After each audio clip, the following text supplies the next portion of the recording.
Warning. Warning. Proceed at your own risk. We are now entering the underground. The algorithm has no power here. Your eyes and ears are vulnerable. Prolonged exposure may cause psychological damage. If you experience symptoms, return to the surface at once. Welcome to the Bring Film Club. Welcome to the Bring Film Club. I am David Pike, and with me is my co-host, Miss Baltimore Bombshell.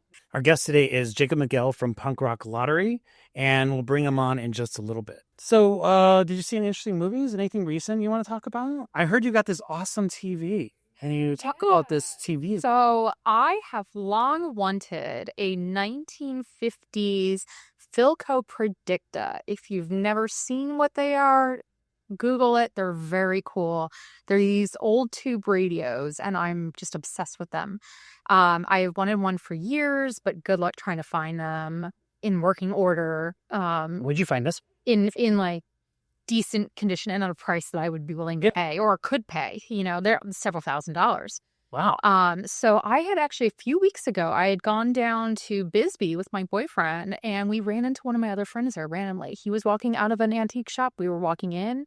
I feel like every time I go down to Bisbee, I always have an encounter like that. I also ran into somebody from Phoenix that day. It was wild.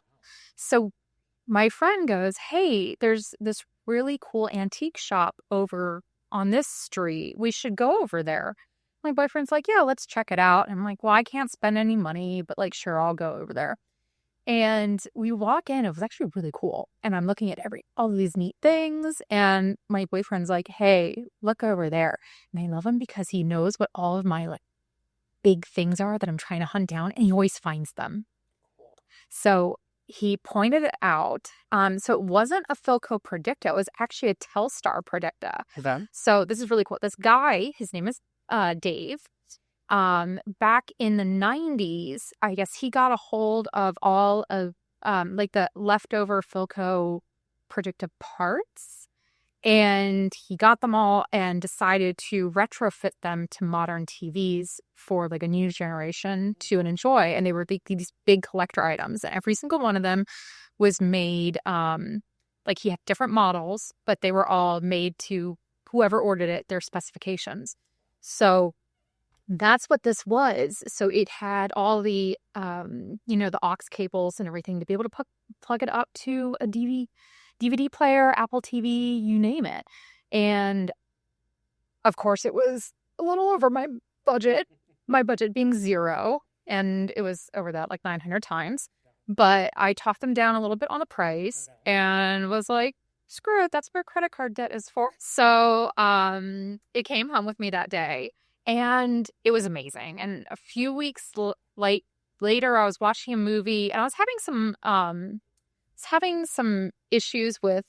So this particular one that I have, the Princess, only has a push knob for on and off, and then you just turn that knob a little bit to the right or to the left for the volume.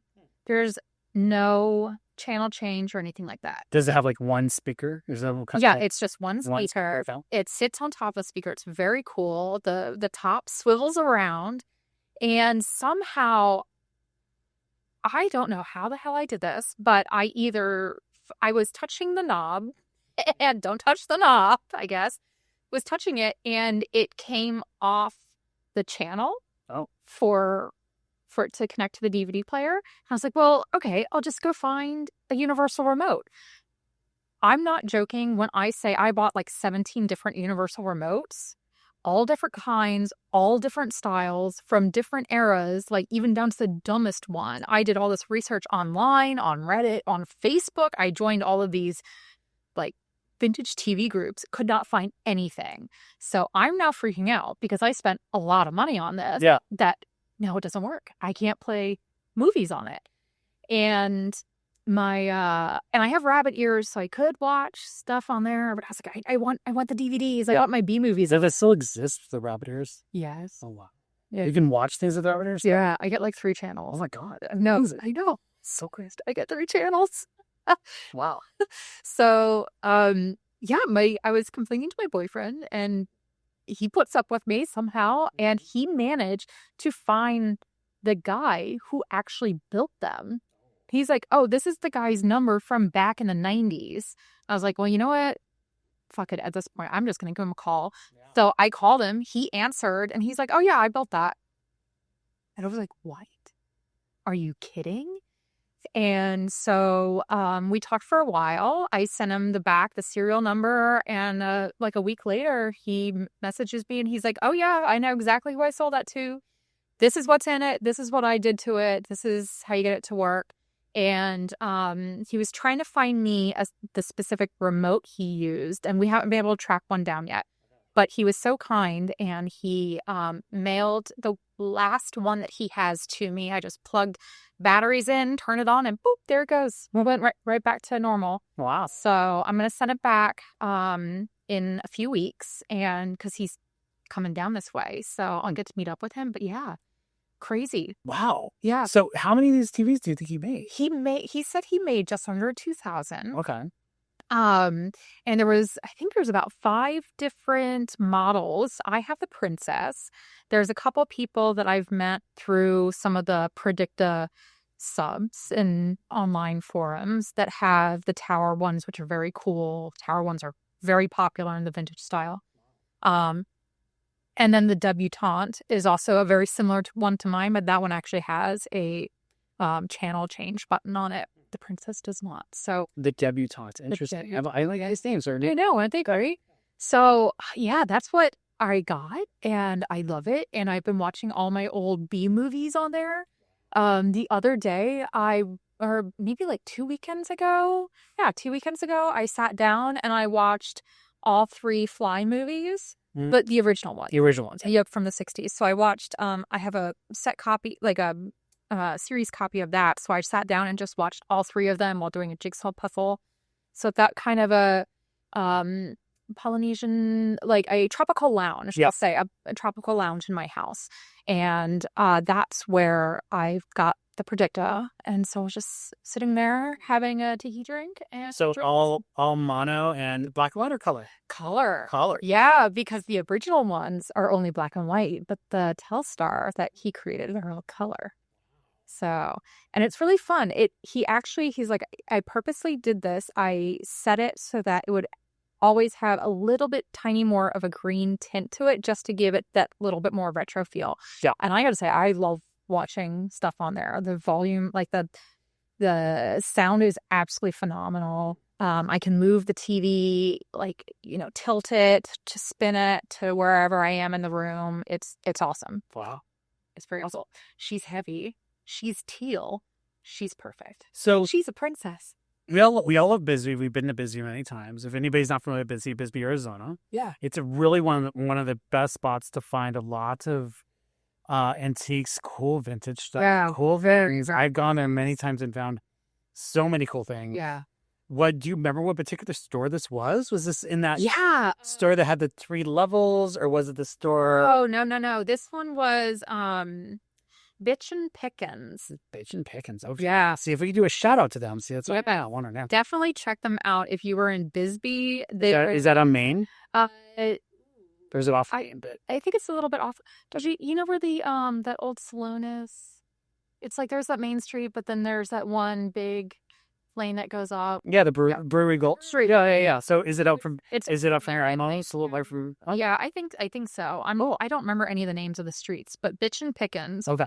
Was phenomenal. I'm going there in a couple of weeks, so yes, I will definitely go in there. You need to have fun. Let me know. Yes. But I'm also going to do a film series soon in Bisbee as well. Oh, that'll be fun. At the Royale. Oh, yeah, that's right. That's right. That place is great. Seriously, you should check that out if you haven't been there. Yeah, definitely. Cool. Okay, well, I think it's about time to bring on our guest, Jacob Miguel. And he's here with his film Punk Rock Lottery, which is out now on Tubi TV and many, many other places to watch the film. So I'll go ahead and give a quick synopsis of the movie.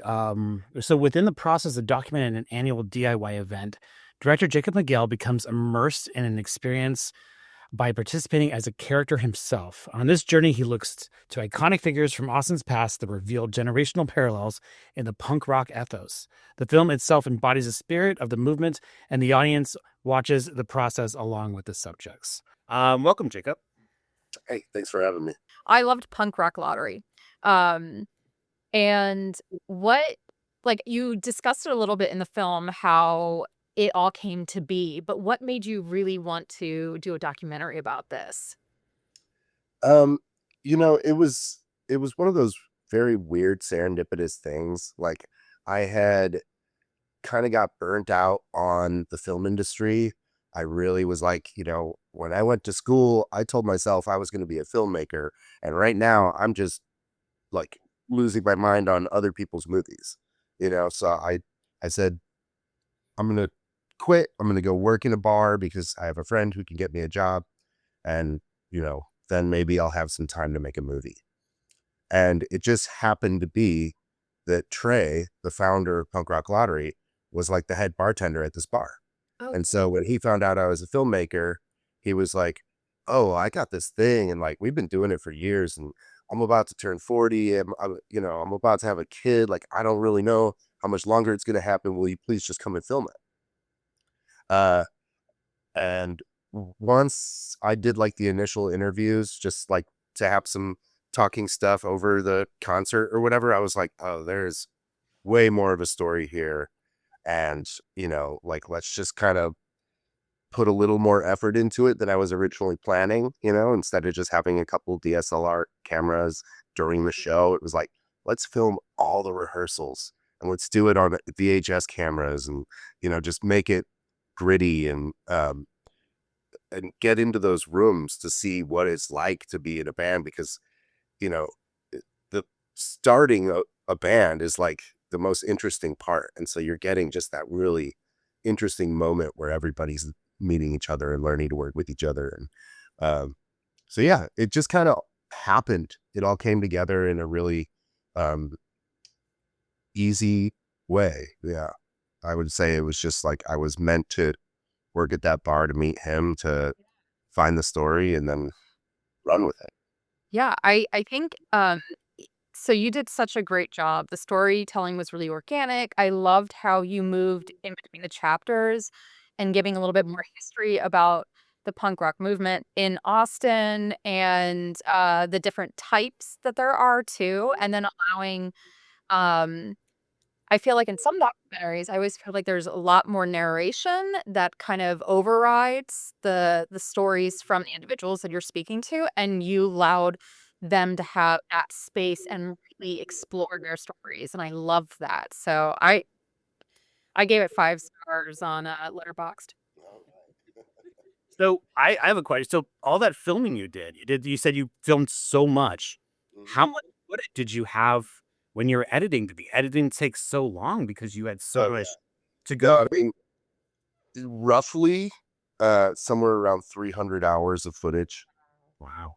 Um, yeah, it was just insane, because each band was rehearsing for an hour to 1, 2, 3 times a week, and then we were going out and getting interviews and shooting B-roll, and then the concert we had like I think 6 cameras going all at once, um, plus 2 cameras in the green room getting the interviews with people who aren't on stage at that moment. So yeah, I mean, it was just like there was so much footage, and at the beginning, I was really lost.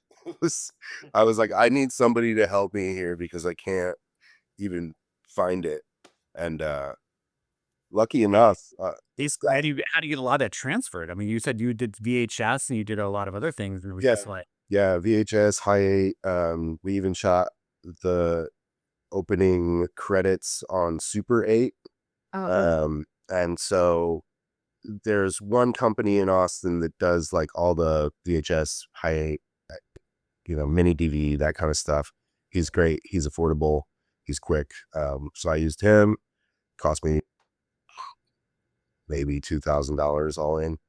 Um, and then the Super 8 we had to send off to this place, but it was really cool because they were able to do it in 4K, and so that's how you actually see like the edges of the film too. wow.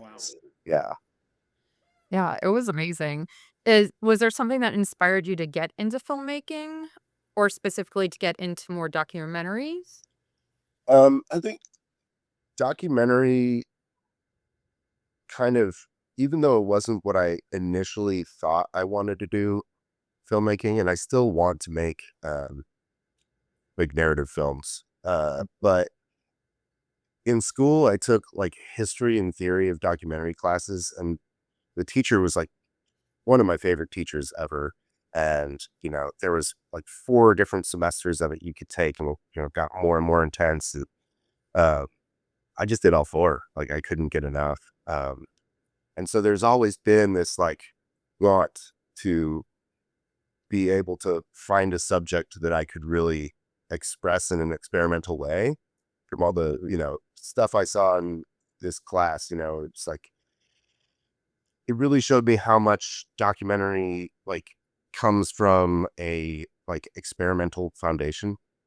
Uh, like it's an art form. And I feel like at this point, with all the documentaries that are being pushed out with big budgets behind them from Netflix and Amazon and wherever, there it's kind of become like this set format that you have to use. The character's always sitting in front and what's behind them is out of focus, and it's all just talking heads and telling stories, and you're done. There's no poetic license, there's no like offshoots being weird. There's no experimentation anymore. And so, yeah, that was like really the only reason I was super interested in making a documentary. It was like, let's get experimental. Nobody else is doing it, so. And then, so is this something you're going to keep doing, documentaries? Is this something that you feel less? I've actually already shot 2 more, just kind of out of, again, there's things happen and I decide to go film them. I haven't even started editing either. One of them is still being filmed as we talk. I don't think they're going to be like this one, though. I think they're probably going to be better off as shorts or something just a little more like organic without all the narration and all that, just kind of like fly at the wall watching what happens happen. So we'll see where those go. Yeah, like I said, I also really want to get into narrative filmmaking, and I have a script, and I've had some friends of mine really give me tons of notes on it, and I've changed it multiple times, but I'm getting to a point where I think if I can figure out how to fund it, like it'll be a great book. You had so you had suggested a film for us to watch, and My Winnipeg, and that's why you chose that one. Well, that one I think was just, it's the movie that made me go, and like my whole understanding of what documentary could be changed. There was so much poetic license. The narrator wasn't just telling us about things. He was like ADD, offshoot, daydreaming. Like some of the stories he was telling weren't even real except for in his head. A lot of it was just like metaphor. And then when he started using like different art forms within the film, there's a moment where he has he's telling a story about this woman who does like crazy seances to like raise the dead, back in the 20s or something like that. And like about a third of the way through telling that part of the story, everybody at the table just gets up and starts doing interpretive dance. I was just like, this is amazing. Like we're like, yeah, why just recreate it like, you know, exactly how it happened, or like there's so much recreation stuff in documentary now, and it's all really bland, so to see like, yeah, just these people just all of a sudden doing ballet, and it was that was awesome. And then also his choice of using animation, and it wasn't like really great animation. It was like these kind of like almost cardboard cutout silhouette things throughout it. And it fit the vibe of the movie. It fit the black and white kind of like just barren wasteland vibe of the whole movie. Just snow covered, nothing. Uh, and right there, like that inspired me to, when I was trying to tell the story about Raoul's in my movie, I was just like, there's no way, like there's not enough footage, like a video or photos at this time period, because, either people weren't shooting it or is sitting in their dresser somewhere and we couldn't find it, or they didn't want to let us use it. So I was like, how am I going to tell that? And I was like, let's just do animation. And it doesn't have to be crazy. It doesn't have to be perfect. We can just do like little sketchy pencil stuff and it'll look right because it's punk rock. And yeah, so if it wasn't for Guy Maddin's film, I probably wouldn't have like come to that conclusion. That's how I should move forward with that story.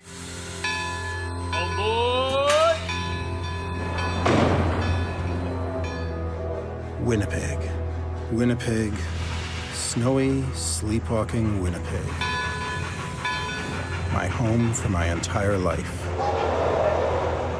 I need to get out of here. I must leave it now. What if I film my way out of here? It's time for extreme measures. I sublet for 1 month the house in which I grew up. And action. Only here can I properly recreate the archetypal episodes from my family history. I hire actors to play my brothers and sister. My dog Toby to be played by my girlfriend's dog Spanky. It's time to get to work. Once this filmed reenactment is complete, I can free myself from the heinous power of family and city and escape once and for all.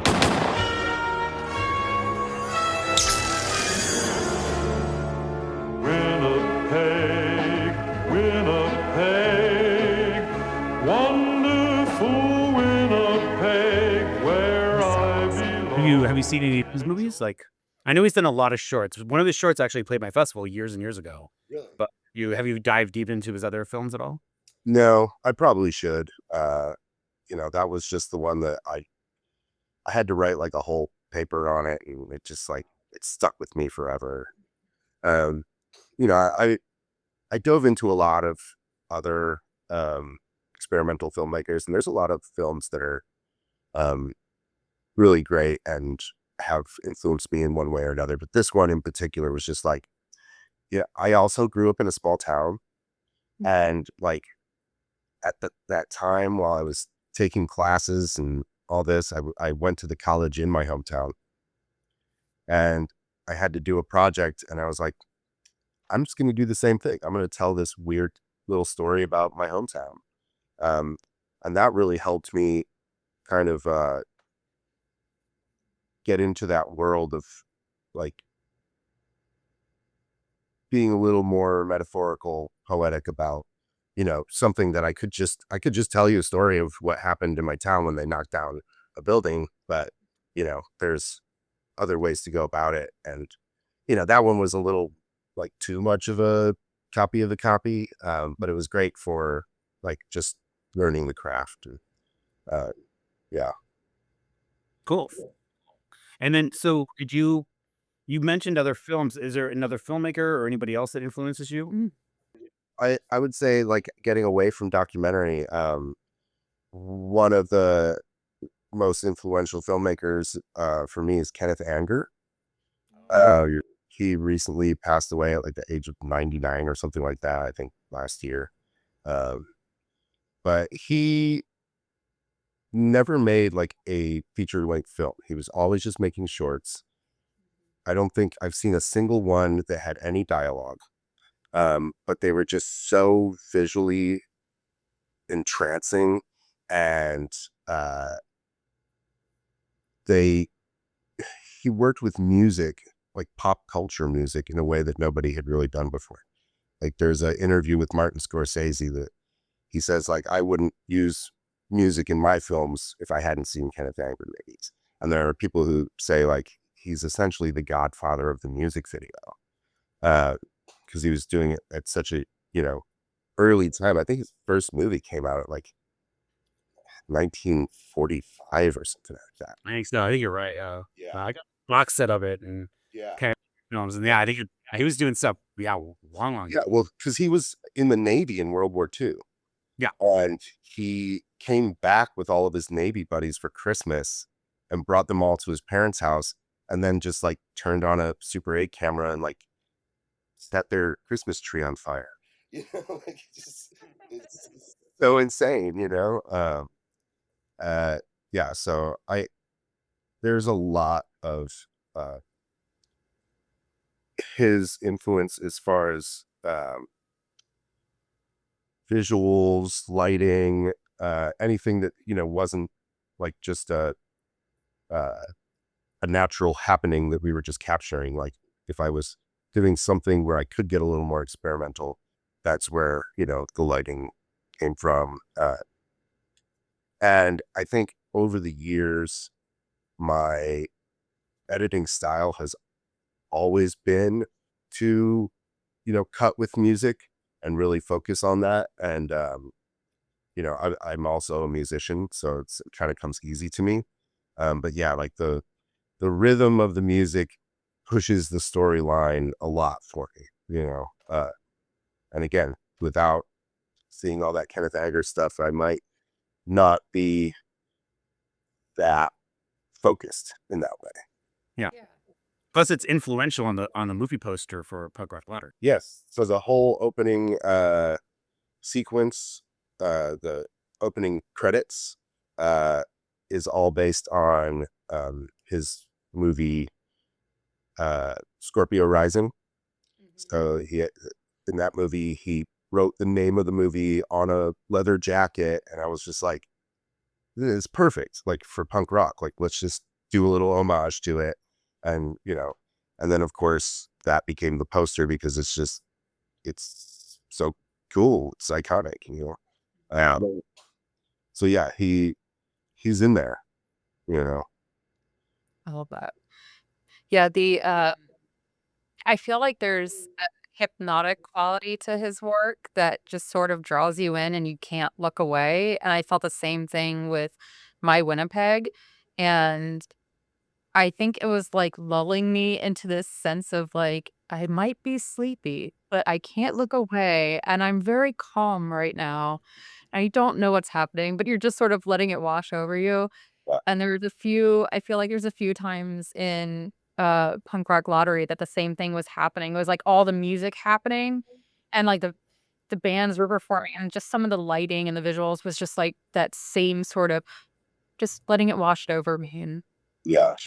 And it was, Right. yeah, there's just such a really great hypnotic quality that I liked through everything. I mean, we shot the movie, most of it in 30 days.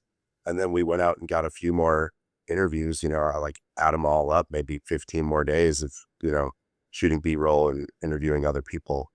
But yeah, I mean, it took us 7 years to edit that, man.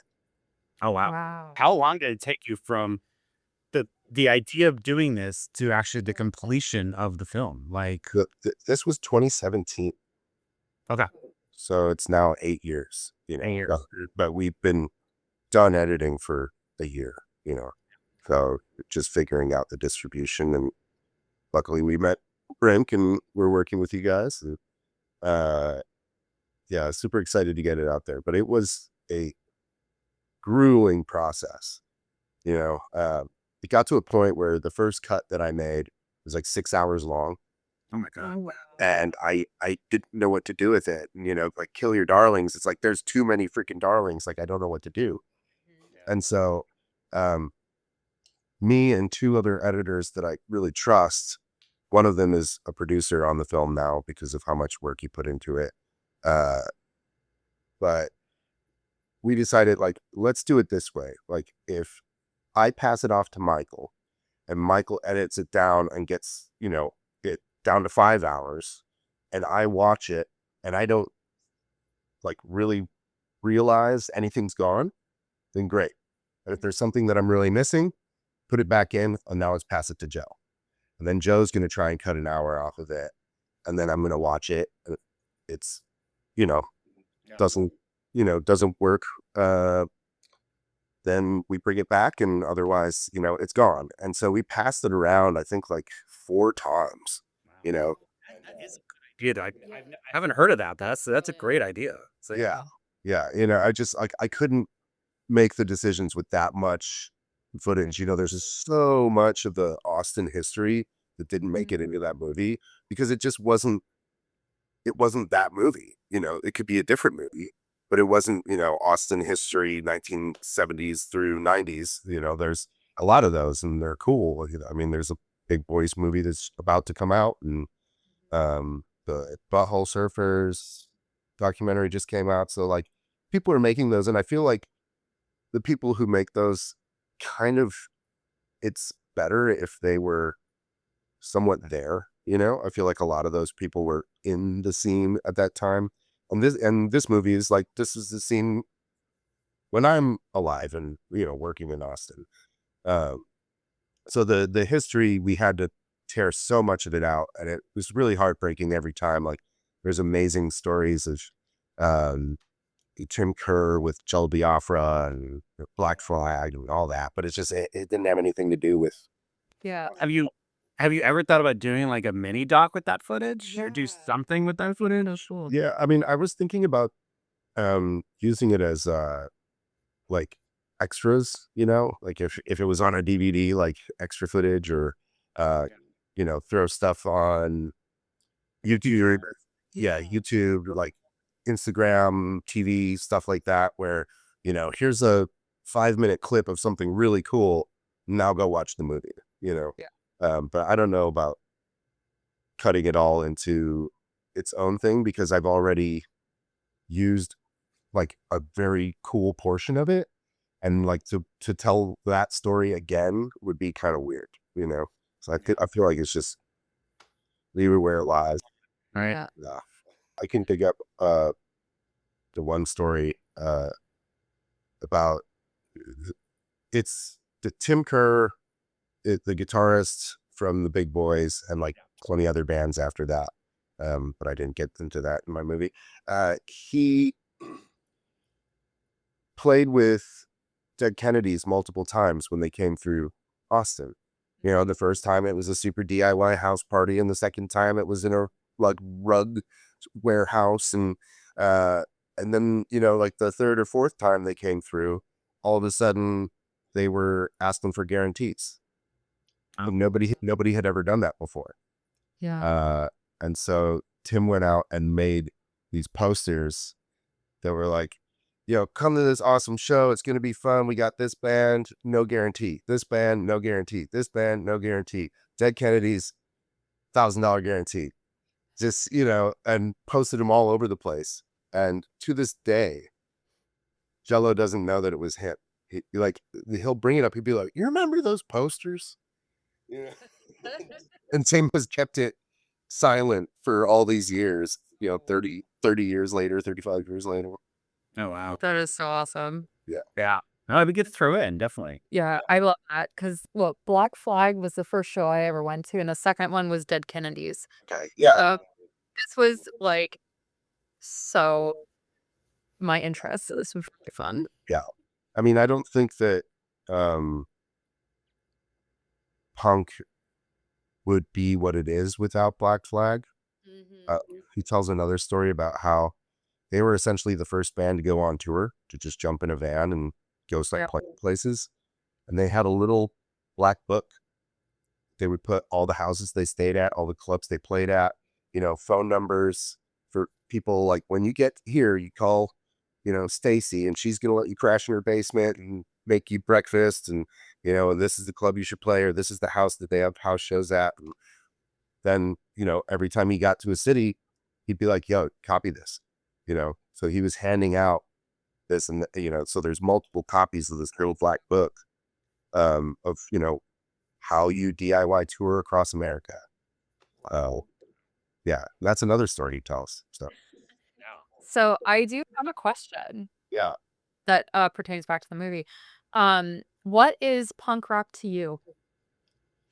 To me, I mean, that's definitely what this movie is all about, is trying to decipher that and get rid of the stereotype of it. To me, it was never mohawks and leather jackets and whatever. I mean, the fashion is fun, but it doesn't have to be that. Punk rock to me is being yourself in like completely, and doing something different and new. Like anybody who plays punk rock that sounds like the Dead Kennedys right now, I guess you're punk.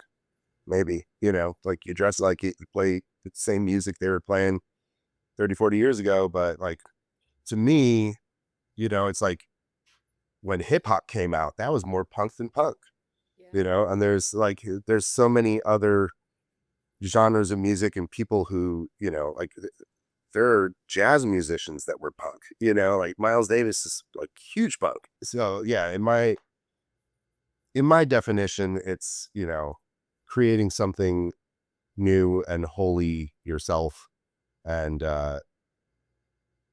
doing it just to do it.